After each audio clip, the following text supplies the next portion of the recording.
Okay, welcome back to the channel. We are playing an OpenXR on Flight Sim 2020 in the Beechcraft Staggerwing, and I'm in my 8KX. Let's see if I can maneuver around here a little bit. Oh, maybe not. Okay, let's go back in the cockpit. A little bit quieter in here anyway. We'll just move the throttle up a little bit. Okay. So this video is all about the Beechcraft Staggerwing by Carenado. Does it deserve its 4.2 rating? We'll find out. I'm in my 8KX because my crystal is on the way back to China. I returned it because they're giving me a new one. They're replacing my pre-production model with a later model, the same kind that you'll get if you order one, which will make mine a little bit better, I think, and allow me to do eye tracking when it comes along, which will be nice. Everybody else is already testing eye tracking, so I'm quite eager to see how it goes. Should we leave the brace tube on? Yeah, we might as well. So this is the Staggerwing in the 8KX, and it looks good. I mean, getting back into the 8KX is kind of like going home. There's an immediate difference that I noticed, though. I mean, everything is clear straight ahead of me on that 6-pack instrument right here, the 6-pack instrument panel. I can see everything clearly just looking straight ahead. But if I look over to the right, starting even here, the gauges, while I can read where the dials are fuzzy. And that's not the case in the crystal. In fact, even the wear on the dash that you can see, I don't know if you can see me moving the mouse, but the wear on the dash here, it doesn't look as good. The blacks aren't as black. The colors aren't as vibrant, and everything is a little bit less clear. Alright, so we can... Alright. Well, let's see if we can make this thing fly, and we'll see how it looks in the air. Come on, I know the parking brake's there somewhere. There it is. Okay. Alright, Monsieur Carenado.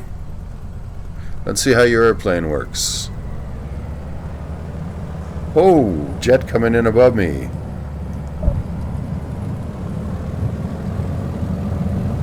That's not... In real life, this would be terrifying.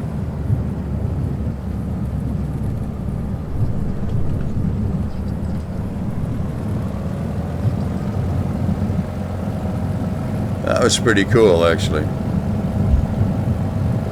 My airspeed up. Okay, I should be able to lift off now. Good. Bring the gear up.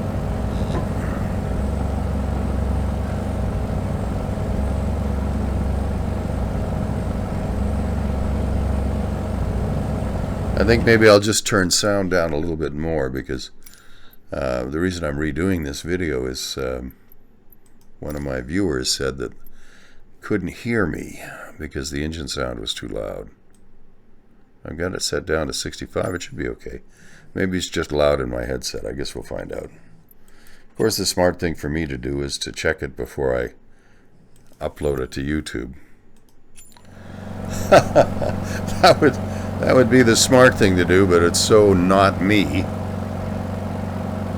Gotta turn my volume in the headset down a bit so I don't feel like I'm shouting. Okay, here we go. Alright, initial impressions. This airplane's beautiful. I mean, I absolutely love it in the crystal because everything looks so real.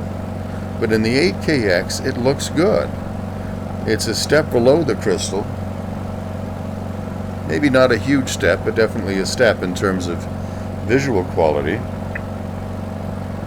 But the wider field of view on the 8KX is immediately noticeable. And for me, it makes the game, quite immersive.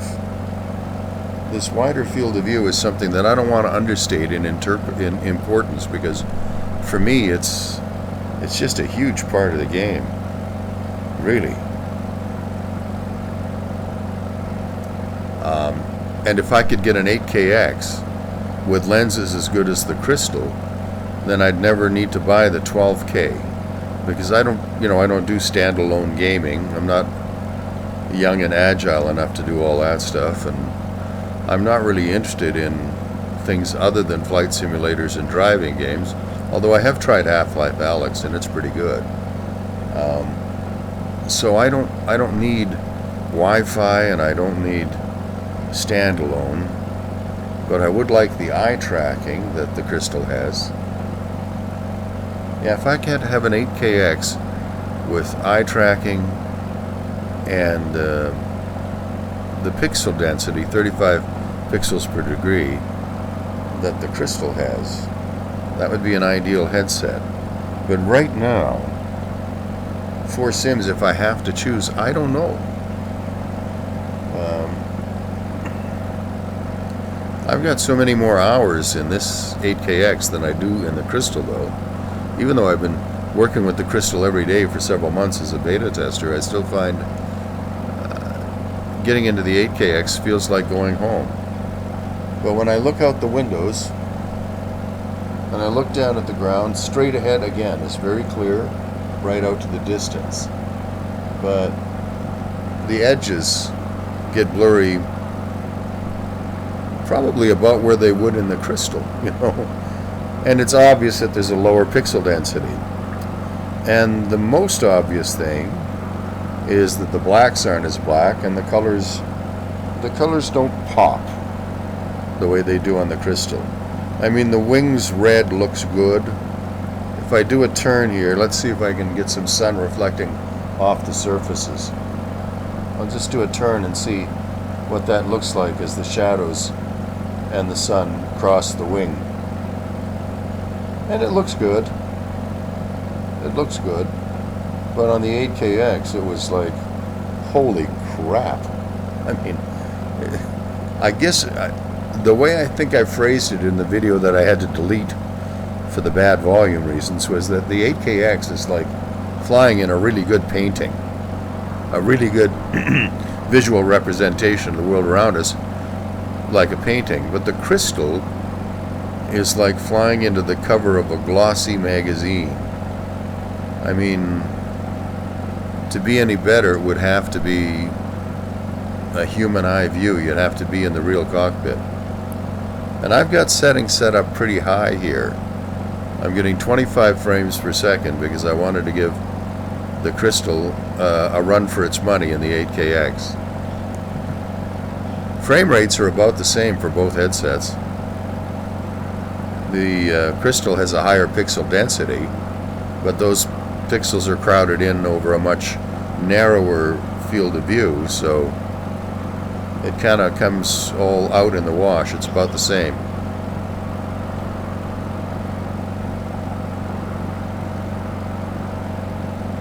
But I think just in terms of the sheer joy of the VR experience, I would probably have to take the Crystal.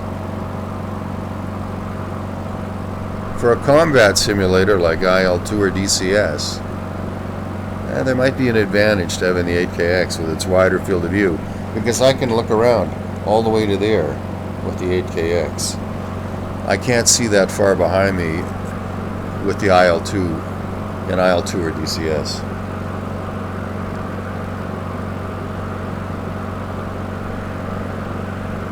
Now, how does this airplane fly? It flies nice.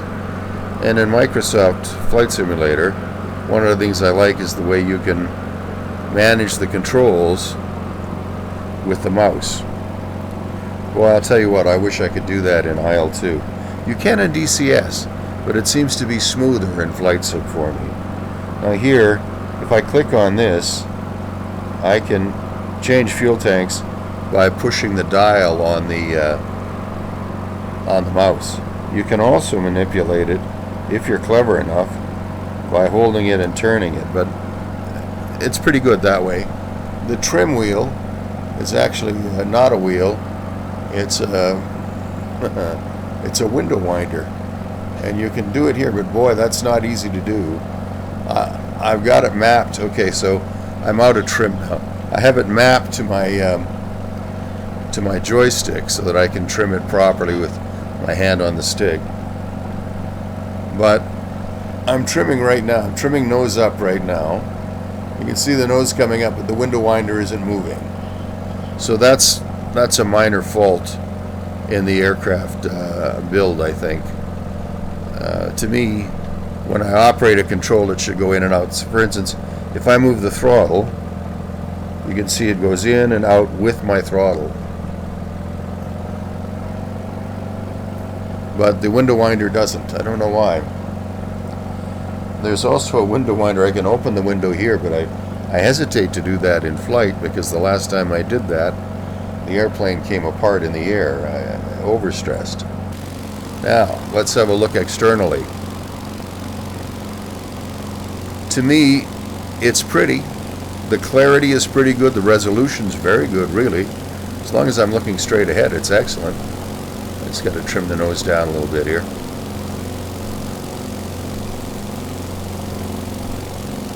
Yeah. But the red, to me, looks, well, it looks more orangey. And the sun and shadow playing on the wing, you know, just aren't quite as nice. It's just not quite as nice. Looking at the ground, things look good. The detail is there. And for the most part, I think, you know, it's okay. But it's not at the level of the Crystal. Okay, let's go back in the cockpit. I'm not really flying here to look at the ground, even though I do like Barcelona. I love the hills and the trees, and there's another point of comparison. In the 8KX, the colors are nice. They're nice, but they're kind of flat. It's not nearly as bright. The colors aren't as vivid. They don't jump out. But it's still good. Now, so if you want to move up from an older joystick or older VR headset, like say the Quest 2 or something like that, the 8KX is probably a good choice. You have to be aware that it could be a little trickier to set up than the Crystal, but the 8KX's firmware and software are both 2 years old and have been developed. So it's quite robust, and there are many fewer problems setting up the 8KX now than there were when I bought one.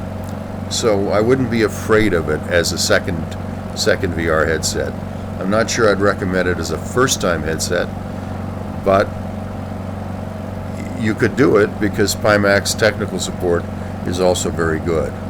I had one of my users, my viewers on his Crystal told me that it didn't work when he got it, but technical support came along and did a remote session and they got it working for him. So Noel, I hope it's still working great for you. The 8KX does require maybe a little more tweaking, especially if your IPD is really high or really low. That's the distance between your pupils. For me, my IPD is only 58, and the 8KX only really supports it IPDs down to 60. So I have to do some adjustment in the software, which, you know, the Crystal allows me to do, but it still takes some hands-on work to get it right for my IPD. Whereas the Crystal goes right down to 58, and it's got an electronic device, a switch that allows you to adjust the IPD and focus it in the headset. Really nice. And now that Toby's eye tracking is working, pretty soon it'll be automatic,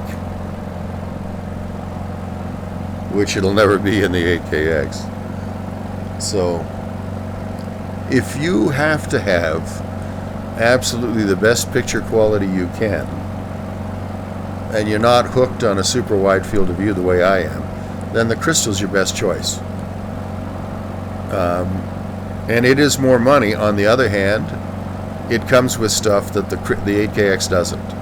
If you buy an 8KX, then you have to buy base stations and hand controllers if you want to play games other than Flight Sim. But the crystal comes with hand controllers and has internal tracking that works really well in simulators. So it's more expensive, but not that much more, which makes it a good choice for a first-time buyer who really likes racing or flight simulation games. But if you already have base stations and hand controllers, for instance, for your Index or G2 or whatever, the 8KX is a good choice. It's a bit of a sideways step from the G2. The field of view is much better than in the G2, and the sweet spot is bigger. But I think in the G2, the center of the sweet spot is a little clearer. It's just very, very small. That's what people tell me. It's a very good headset. And of course, then there's the Vario Aero, which is amazing. It's on par with the Crystal for picture quality.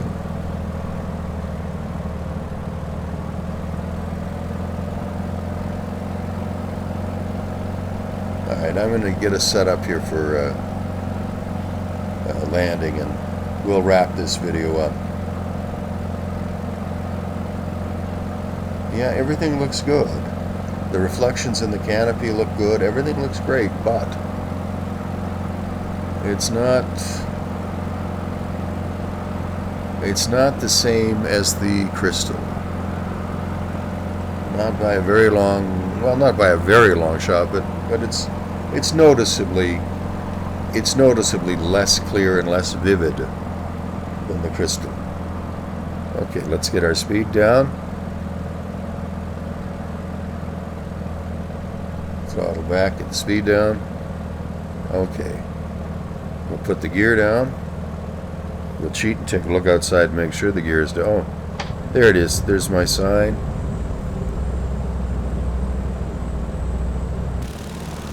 See the gear coming down? Then we should have a gear locked. There's the gear locked light on beside the throttle over here. That's pretty cool.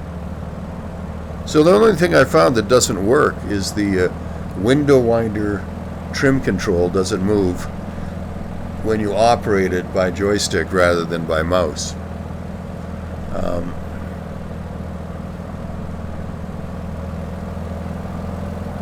That's the only thing I've noticed so far with the Staggerwing. So in terms of should you buy the Staggerwing or not, if you like classic airplanes, I recommend it. I really do. It's a fantastic airplane. It was in real life, and it is in the game.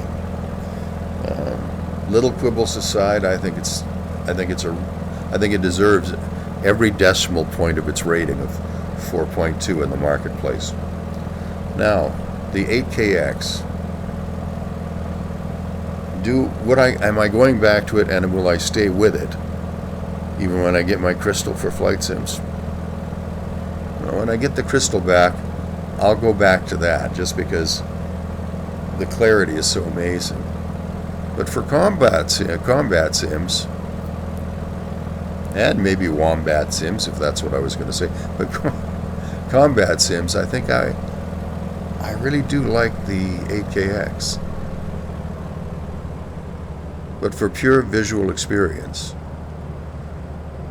the Crystal is much more immersive in terms of visual quality. And in terms of field of view, the 8KX is more immersive. So I guess it depends on what you want. But for the best visual experience at flight sim, period, that I've seen, the Crystal is the way to go. Alright, let's see if I can land this thing without looking like a complete moron.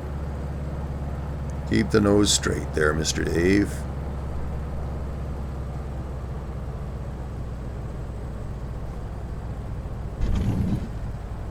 One bouncy. I haven't been able to make a really smooth landing yet. But we're down. Nobody died. We can use the airplane again. Guys in the tower are probably laughing, but what the heck? It's my... Holy crap. Yeah, I guess that's why I should have air traffic control turned on in here. Yeah, okay. So that's the 8KX. My verdict, 8KX is still a great headset. The absolute best visual experience, though, is the Crystal. It's noticeably better than the 8KX in terms of clarity and brightness of color and vividness of experience. Although the 8KX still competes very well because of its wide field of view. It really is an immersive experience.